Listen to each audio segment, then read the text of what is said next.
Hi friends, welcome to my channel. ನಾನು ನಿನ್ನೆ ಒಂದು ಕನ್ಯಾ ಸಂಸ್ಕಾರಕ್ಕೆ ಹೋಗಿದ್ದೆ ಅಂತ ಹೇಳಿದ್ದೆ ಅಲ್ವಾ. ಅಲ್ಲಿ ನಡೆದ ಸಂಗೀತ ಕಾರ್ಯಕ್ರಮದ ಇನ್ನೊಂದಿಷ್ಟು ತುಣುಕುಗಳನ್ನು ನಾನು ಇವತ್ತು ಪೋಸ್ಟ್ ಮಾಡ್ತಾ ಇದ್ದೀನಿ. ನಿಮಗೂ ನಿಮ್ಮ ಮನೆಯ ಫಂಕ್ಷನ್ಗಳು ಅಥವಾ ಕಾರ್ಯಕ್ರಮಗಳು ಇದ್ದರೆ ಅವರನ್ನು ಕಾಂಟ್ಯಾಕ್ಟ್ ಮಾಡ್ಬೋದು. ಅವರ ನಂಬರನ್ನು ನಾನು ಹಾಕಿದ್ದೀನಿ. Thanks for watching. ನಿಮಗೆ ಈ ವಿಡಿಯೋ ಇಷ್ಟ ಆದರೆ ಲೈಕ್ ಮಾಡಿ, ಶೇರ್ ಮಾಡಿ, ಕಮೆಂಟ್ ಮಾಡಿ, ನನ್ನ ಚಾನಲ್ಗೆ ಸಬ್ಸ್ಕ್ರೈಬ್ ಆಗಿ. ಹಾಗೆ ಹಾಡನ್ನು ಇಷ್ಟಪಟ್ಟು ಕೇಳಿ. Thank you.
ನೀವು ಎಷ್ಟು ಸಾಧ್ಯ ಆಗ್ತದೆ ಅಷ್ಟು ಧ್ವನಿ ಕೂಡಿಸಿ.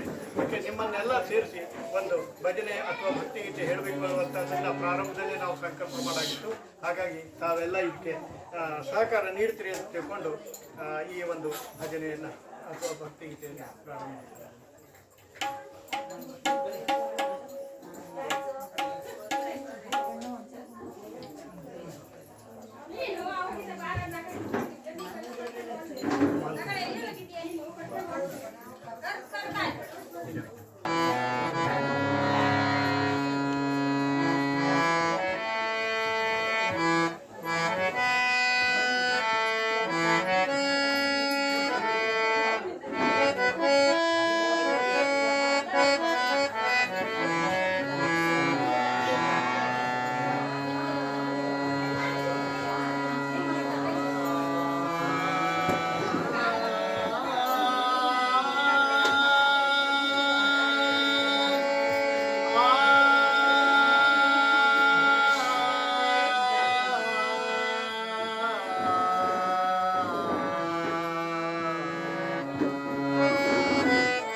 ಶಿವಾಯ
ಪತಿತ ಪಾವನ ರಾಮ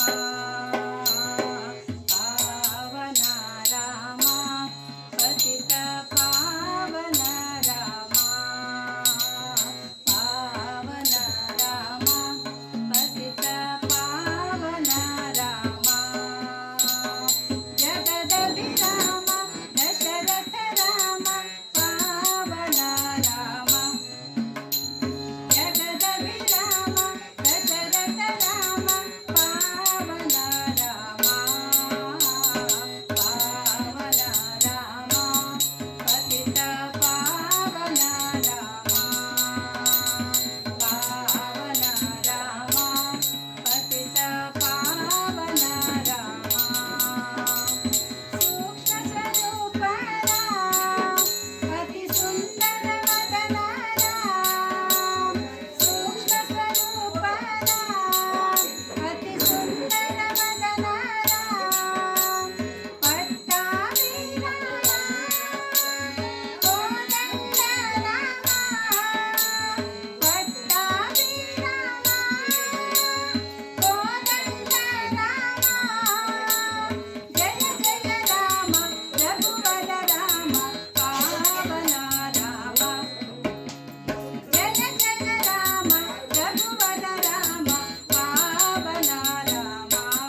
ಗಣಪತಿ ಭಟ್ರ ಮನೆಯಲ್ಲಿ ಈ ಒಂದು ಸಂಗೀತಕ್ಕೆ ಹಾಗೆ ದೇವರ ನಾಮಕ್ಕೆ ಒಂದು ಅವಕಾಶವನ್ನು ಕೊಟ್ಟಿದ್ರು. ವಿಶೇಷವಾಗಿ ಎಲ್ಲರೂ ಸೇರಿ ಯಾವುದೇ ಒಂದು ಪ್ರಾರ್ಥನೆ ಮಾಡಲಿ, ಭಜನೆ ಮಾಡಲಿ, ಏನೇ ಮಾಡಿದ್ರು ಸಹಿತ ಆ ಭಗವಂತನಿಗೆ ಸಮರ್ಪಣೆ ಆಗ್ತದೆ ಅಂತಾಯಿತು. ಯಾವತ್ತೂ ಬಂತು ಸಾಮೂಹಿಕವಾದ ಮಾಡಿದಂಥ ಪ್ರಾರ್ಥನೆ ಫಲ ಬಹಳ ಅದ್ಭುತವಾಗಿರ್ತದಂತೆ. ಹಾಗಾಗಿ ಇವತ್ತಿನ ಈ ಒಂದು ಭಕ್ತಿಗೀತೆ ಮೂಲಕ ನಾವು ಒಂದು ಭಗವಂತನ ಒಂದು ಸೇವೆಯನ್ನು ಮಾಡಾಗಿದೆ. ಯಾವುದೇ ಒಂದು ಸ್ಥಳದಲ್ಲಿ ಒಂದು ಉತ್ತಮ ಮಾತಿರ್ಬೋದು ಅಥವಾ ಉತ್ತಮ ಕೃತಿ ಇರ್ಬೋದು ಅಥವಾ ಉತ್ತಮವಾದಂಥ ಈ ಒಂದು ಸಂಗೀತದ ಒಂದು ಪದಗಳಿರ್ಬೋದು, ಇವೆಲ್ಲ ಎಲ್ಲಿ ಯಾವಾಗ ಅದು ಪ್ರಸ್ತುತಪಡಿಸ್ತದಲ್ಲ ಆ ಸ್ಥಾನಗಳೆಲ್ಲ ಏನಾಗ್ತದೆ ಅಂದರೆ ಅದ್ಭುತವಾದಂಥ ಒಂದು ಪಾಸಿಟಿವ್ ಎನರ್ಜಿ ಅಂತ ಹೇಳ್ತೇವೆ, ಸಕಾರಾತ್ಮಕ ವಿಚಾರಗಳು ಬರ್ತಾ ಇರ್ತದೆ. ವಿಶೇಷವಾಗಿ ನೀವು ನೋಡಿರ್ತೀರಿ, ಎಲ್ಲಿ ಘಂಟಾನಾದ ಆಗ್ತದೆ, ಎಲ್ಲಿ ಶಂಖನಾದ ಆಗ್ತಾ ಇರ್ತದೆ, ಅಲ್ಲೆಲ್ಲ ಏನಾಗ್ತದೆ ಅಂದರೆ ಅಲ್ಲಿ ವಿಶೇಷವಾಗಿ ಆ ವಾತಾವರಣ ಪವಿತ್ರವಾಗಿರ್ತದೆ. ಇದಕ್ಕೆ ಒಂದೇ ಒಂದು ಉದಾಹರಣೆಯನ್ನು ಹೇಳಿಕೊಂಡು ನಾನು ಈ ಒಂದು ನಮ್ಮ ಈ ಕಾರ್ಯಕ್ರಮಕ್ಕೆ ಒಂದು ಮುಕ್ತಾಯವನ್ನು ಹೇಳ್ತೇನೆ. ತಮಗೆಲ್ಲ ಬಹಳ ಒಂದು ರೀತಿ ಸಂತೋಷ ಆಗುವಂಥ ವಿಚಾರ. ನಮ್ಮ ಈ ಒಂದು ಪರಂಪರೆಯಲ್ಲಿ ಏನದೆ ಅಂದರೆ ದಿನನಿತ್ಯ ನಾವು ದೇವರ ಒಂದು ಪೂಜೆಯನ್ನು ಮಾಡ್ತೇವೆ. ದೇವರ ಪೂಜೆ ಮಾಡುವ ಮುಂದೆ ವಿಶೇಷವಾಗಿ ದೇವರಿಗೆ ಒಂದು ದೀಪವನ್ನು ಹಚ್ಚುವಂಥ ಒಂದು ನಮ್ಮ ಪ್ರವೃತ್ತಿ ಇರ್ತದೆ. ದಿನ ಬೆಳಗ್ಗೆ ಅಥವಾ ದೇವ್ರ ಪೂಜೆ ಮಾಡುವ ಮುಂದೆ ಸಂಜೆ ಮುಂದೆ ನಾವು ದೇವರ ಒಂದು ದೀಪವನ್ನು ಹಚ್ಚುತ್ತಾ ಇರ್ತೇವೆ.